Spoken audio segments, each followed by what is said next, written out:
Question.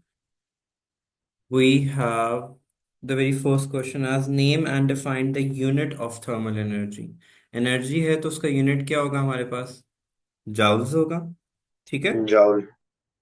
और define इस किस तरीके से करते हैं? It is defined as the energy required to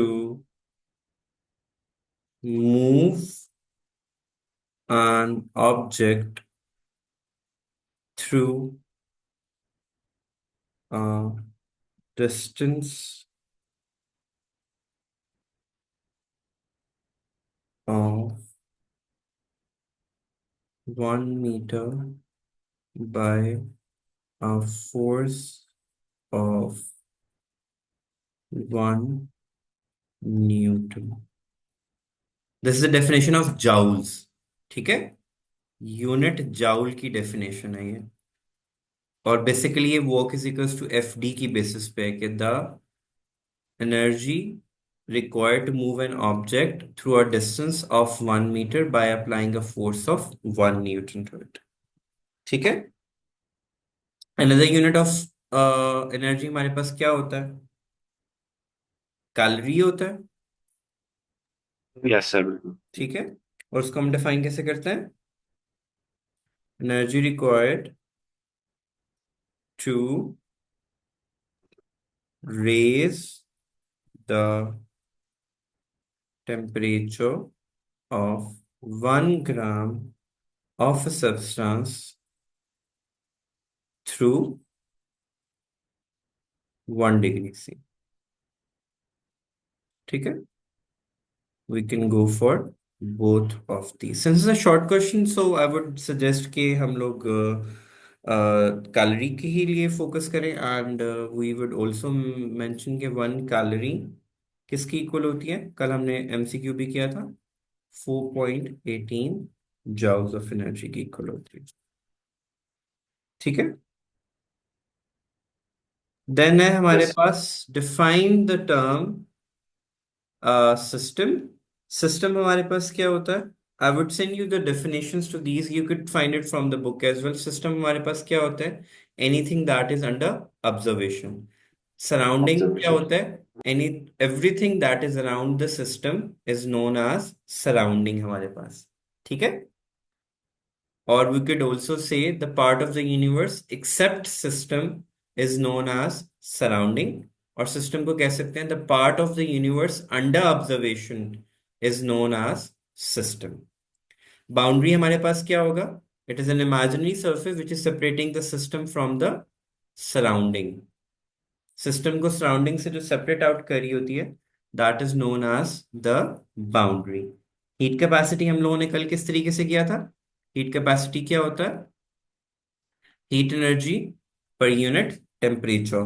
तो हीट कैपेसिटी को हमने डिफाइन किस तरीके से किया था? The amount of heat energy to required the amount of heat energy required to raise the temperature of a substance through 1 degree C. State one function. Degree. State functions में skip कर गया। State functions हमारे पास क्या होते हैं? Which are मतलब अगर हम लोग रफली डिस्कस करें तो स्टेट फंक्शंस क्या होते हैं? Which are independent of the path followed. ठीक है।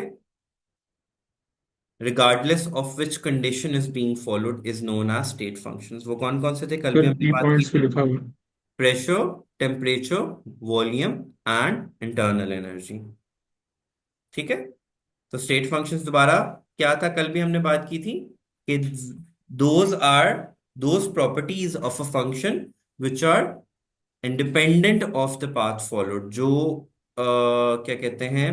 That does not depend on which conditions we are applying to achieve that. We only require the initial and final conditions। ठीक है। किस प्रोसेस से हम इनिशियल से फाइनल कंडीशंस पे गए? That is not required. जैसे हेस लॉ था। हेस लॉ में हम लोगों ने क्या किया था? इट वाज वो मतलब है इंडिपेंडेंट था वो कि किस पाथ से हम जा रहे हैं, हमारे पास एनर्जी हर सूरत में क्या निकल रही थी? सेम ही निकल रही थी। देन हमारे पास क्या है? Internal energy. इंटरनल एनर्जी को कैसे डिफाइन करते हैं? The sum of all forms of energies is known as internal energy. A sum of Internal all kinds energy. of energies that a system possess is known as internal energy. Enthalpy को हमने कैसे define किया था? कल भी हम लोगों ने इसके बारे में बात की थी, आज दोबारा कर लेते हैं। एंथैल्पी कैसे डिफाइन होती है? How do define enthalpy? The amount of heat energy The absorbed total or heat of released all during a gas. chemical reaction is known as enthalpy of the substance. The amount of heat energy absorbed or released during a chemical reaction is known as enthalpy of the substance. Classify reactions as exothermic and endothermic. ठीक है? Sir, Exothermic reactions कौन sir, से होते हैं? The energy which is released during a chemical reaction, the or exit करती है when heat through the system, that is known as exothermic reaction. उसमें combustion की बात आ जाएगी. And what do we define as exothermic reactions? Exothermic reactions हमारे पास कौन से होते हैं? सॉरी, एंडोथर्मिक कौन से होते हैं? जिसमें हीट एनर्जी जो है वो एब्जॉर्ब होती है, that is known as endothermic reactions. उसमें वो एच आई वाला रिएक्शन भी हम डिस्कस कर सकते हैं, and all of those. Bond association energy क्या थी? When one mole of a subs वो मतलब मुझे एग्जैक्ट वर्ड भूल गया, बट बॉन्ड एसोसिएशन एनर्जी को हम डिफाइन करते थे एज कि जब हम एक सब्सटेंस को ब्रेक करते हैं इनटू इट्स इंडिविजुअल फॉर्म्स, उसको क्या नाम दिया जाता है? Bond dissociation energy. If we go for the definition, it's given on page number. Bond dissociation energy was given on. I got the printout of it. It was given on page number 121, I guess. But amount of energy released when the amount of energy required when one mole of a particular bond breaks apart to form a neutral atom. जब neutral atom form होता so है page number by breaking a 122. Compound, उसको bond dissociation energy कहते हैं। और bond energy कब कहते हैं? The amount of energy release when one mole of a neutral atom forms is called bond energy. Next है when ethanol burns in oxygen, carbon dioxide and water is formed. ठीक है? Then उसने हमें क्या बोला हुआ है? उसने इक्वेशन हम लोगों को दी हुई है, और उसने हमें एच की वैल्यू दी हुई है, एथेनॉल की एनर्जी दी हुई है, कार्बन डाइऑक्साइड की दी हुई है, एंड वाटर की दी हुई है। एंड उसने कहा है राइट, पहले तो उसने कहा है write down the equation and then calculate the enthalpy of combustion, हमें कैलकुलेट करनी है। इक्वेशन तो हमारे पास हो जाएगी C2H5OH plus 3O2, carbon oxygen की कंबशन है, तो हमारे पास क्या बन जाएगा? 2CO2, साथ में क्या बनता है? Water, three H Water. Two हो जाएगा, और साथ में क्या रिलीज होती है? एनर्जी रिलीज होती है। अब इसमें रिएक्टेंट्स हमारे पास ये हैं, प्रोडक्ट्स हमारे पास ये हैं, हमें इन दोनों को इंडिविजुअली ऐड करना है, एंड देन क्या करना है? We will subtract it from there. So लिख देते हैं, कार्बन डाइऑक्साइड की एनर्जी कितनी है हमारे पास? -393.5, मैं बिग ब्रैकेट्स डाल देता हूँ, प्लस ऑक्सीजन की कितनी है? 3 इंटू, ऑक्सीजन की जीरो थी ना हमारे पास? नहीं सॉरी, Seven वाटर minus है, two eighty sorry five sorry sorry, point eight. Water है।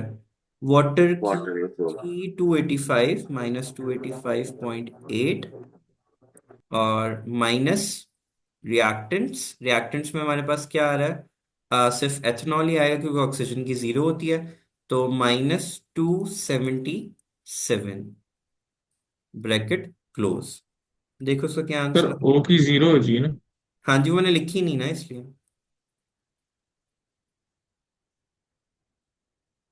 क्या आंसर निकला आप लोगों का? आप लोगों ने सॉल्व कर लिया होगा ये।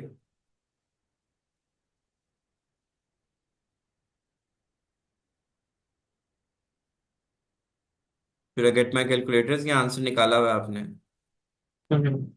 Sir, एक मिनट में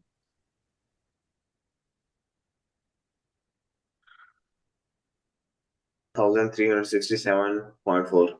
-1367.4 किलो जूल्स पर मोल। तो माइनस का साइन क्या इंडिकेट कर रहा है कि it's a exothermic reaction. Next question में उसने थैंकफुली हमें ये क्वेश्चन दी हुई है, and what is asking us to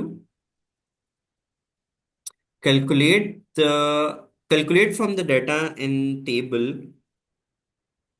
enthalpy change of the following reaction at standard condition.